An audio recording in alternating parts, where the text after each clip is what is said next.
अस्सलाम everyone, this is Laiba वासी और आप देख रहे हैं 90 स्पोर्ट्स। आज की जो वीडियो है उसमें हम स्पेसिफिकली बात करने वाले हैं उस पीसीबी के सेंट्रल कॉन्ट्रैक्ट के बारे में जो कि आज पीसीबी ने फाइनली अनाउंस कर दिया है after lots of negotiations with players, with big players including Babar Azam as well. और ये जो सेंट्रल कॉन्ट्रैक्ट था इसका जो है बहुत अरसे से वेट किया जा रहा था और आज फाइनली इसको जो है वो फैंस के सामने रख दिया गया है। और बहुत ज़्यादा इसके साथ जिस तरह से हम हमेशा डिस्कस करते रहते हैं कि जब भी कोई चीज़ अनाउंस होती है तो उसके साथ बहुत सारे ऐसे लोग होते हैं जो कि अग्री करते हैं और बहुत सारे ऐसे लोग भी होते हैं जो कि अग्री नहीं भी करते। हर एक चीज़ की कुछ नेगेटिव रिस्पॉन्स भी आता है और कुछ पॉजिटिव रिस्पॉन्स भी आता है, बट सबसे पहले हम इस सेंट्रल कॉन्ट्रैक्ट को समझ लेते हैं कि ये है क्या चीज़। सबसे पहले तो मैं आपको बताऊं कि ये जो सेंट्रल कॉन्ट्रैक्ट है ये जुलाई 1 से अपने साइकिल में चढ़ना शुरू हुआ था, जुलाई 1 2023 से, और ये कब तक चलेगा? 3 साल का ये सेंट्रल कॉन्ट्रैक्ट है। इसको जून 30 को ऑफ 2026 जो है वो इसको 3 साल पूरे हो जाएंगे। लेकिन सबसे पहले हमें जिस चीज़ के बारे में बात करनी है वो ये है कि ये सेंट्रल कॉन्ट्रैक्ट प्लेयर्स कौन कौन से हैं, क्या मतलब साइकिल है इसके स्ट्रक्चर को पहले समझ लेते हैं। 25 प्लेयर्स के लिए जो है वो इसको अनाउंस किया गया है और उन 25 प्लेयर्स को 4 कैटेगरीज में डिवाइड किया गया है।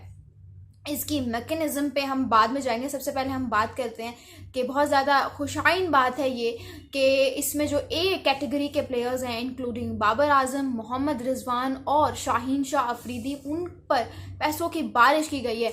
मैं आपको कुछ बताती हूँ, कुछ फिगर्स हैं मेरे पास। और कैटेगरी ए में 202% जो है वो ये इन तीनों का जो रेवेन्यू होगा वो 202% होगा, including the match fees, including the profit from ICC events. जितना भी आईसीसी से रेवेन्यू जो है हर क्रिकेट बोर्ड के साथ शेयर होता है उसमें से भी इनको जो है वो होल्डर करार दिया गया है, शेयर होल्डर करार दिया गया है। यानी कि बाबर आजम, मोहम्मद रिजवान और शाहीन शाह अफरीदी इन 3 सालों में बहुत अमीर होने वाले हैं, क्योंकि कैटेगरी ए को जो है वो बहुत ज़्यादा स्टार्स लगाए गए हैं और उनको परसेंटेज जो है वो 202% है। इसकी जो है ये ज़रा जो है वो सिनेरियो है। उसके बाद बात करते हैं कैटेगरी बी के बारे में। कैटेगरी बी में रखा गया है फ़खर जमान, हारिस रऊफ, इमामुल हक, मोहम्मद नवाज, नसीम शाह और शादाब खान को। और इनके लिए जो परसेंटेज सेट की गई है ऑफ शेयर दैट इज़ 144%। 144% जो है वो इनको दिया जाएगा।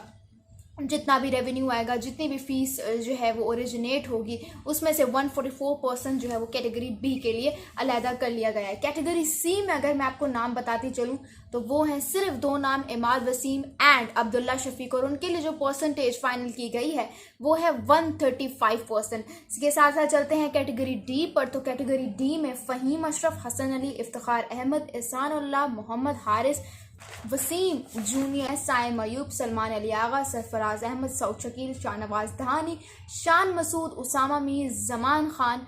और यहाँ पे हमारे 25 प्लेयर्स की जो लिस्ट है वो ख़त्म होती है और इनके लिए जो मैच की जो फीस है वो जो सेट की गई है, जो शेयर परसेंटेज है दैट इज़ 127%।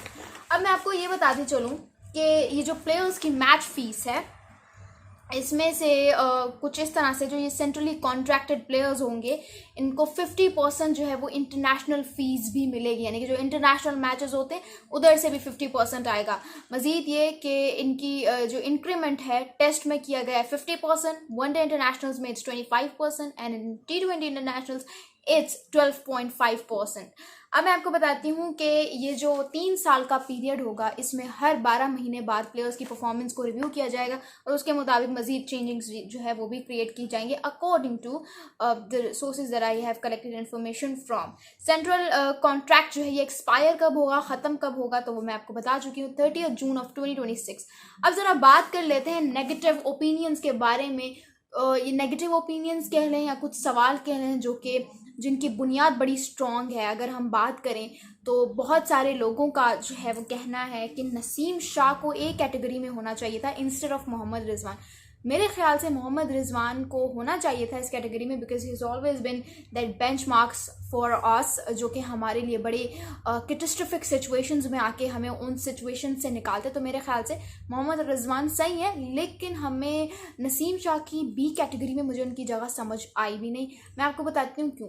क्योंकि नसीम शाह तीनों फॉर्मेट्स खेलते हैं, वेदर इट्स टेस्ट, T20 और वनडे, और तीनों फॉर्मेट्स में उनकी परफॉर्मेंस बहुत अच्छी रह चुकी है। तो उनको ए कैटेगरी में क्यों नहीं रखा गया? पहली जो है, जो जिसे कहते हैं ऑब्जेक्शन, वो ये खड़ी की गई। दूसरा ये है कि सऊद शकील की कैटेगरी डी क्यों है?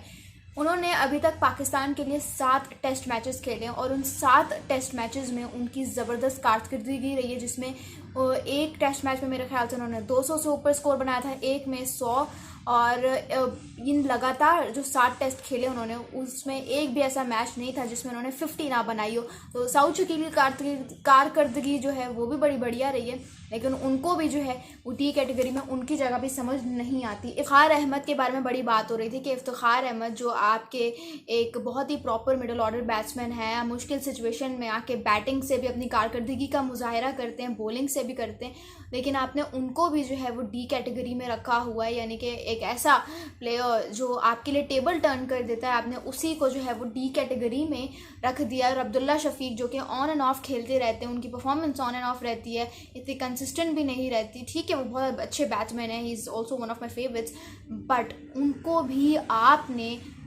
उनको आपने सी में रख दिया है। और जो आपकी प्रॉपर टीम के साथ हमेशा होते हैं, इफ्तिखार अहमद, उनको आपने जो है वो डी में रख दिया। तो यहाँ पे थोड़ी सी जो है वो गड़बड़ पीसीबी ने कर दिया अकॉर्डिंग टू सम पीपल। उसके बाद है अबरार अहमद। अबरार अहमद का नाम क्यों नहीं आया? अबरार अहमद ने टेस्ट मैच में बहुत ज़्यादा ज़बरदस्त कारकर्दगी का मुजाहरा किया था।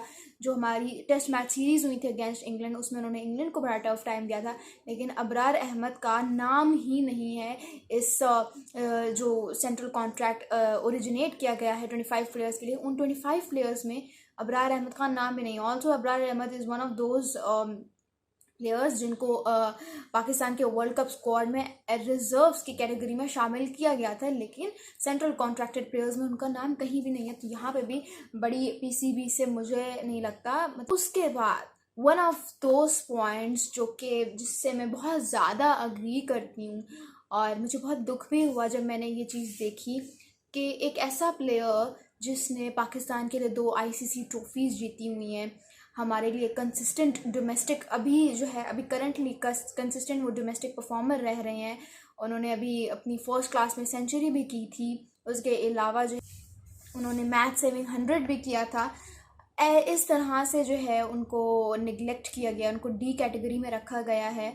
तो यहाँ पे फैंस बड़े डिसअपॉइंटेड हैं, स्पेशली वो फैन जो कि सरफराज अहमद से बहुत प्यार करते हैं, स्पेशली मैं बहुत ज़्यादा डिसअपॉइंट हुई ये देख के कि जब मैंने देखा कि सरफराज अहमद का नाम डी कैटेगरी में। यहाँ पे आप कह सकते हैं कि सरफराज अहमद जो है वो नहीं खेलते पाकिस्तान के लिए इतना consistently, he only plays in test format. लेकिन जिसे कहते हैं ना कि बहुत दुख हुआ मुझे, क्योंकि there was a time when we used to follow Sarfaraz Ahmed, और उनके अंडर ही जो है वो सारी टीम काम करती थी, लेकिन आज उनका नाम बहुत कम नज़र आता है। तो यहाँ पे मुझे बहुत दुख हुआ। आप लोगों को क्या लगता है, पीसीबी को किन किन के नाम ऐड करने चाहिए था, या फिर जो ये सेंट्रल कॉन्ट्रैक्ट ओरिजिनेट हुआ है ये बिल्कुल ठीक है?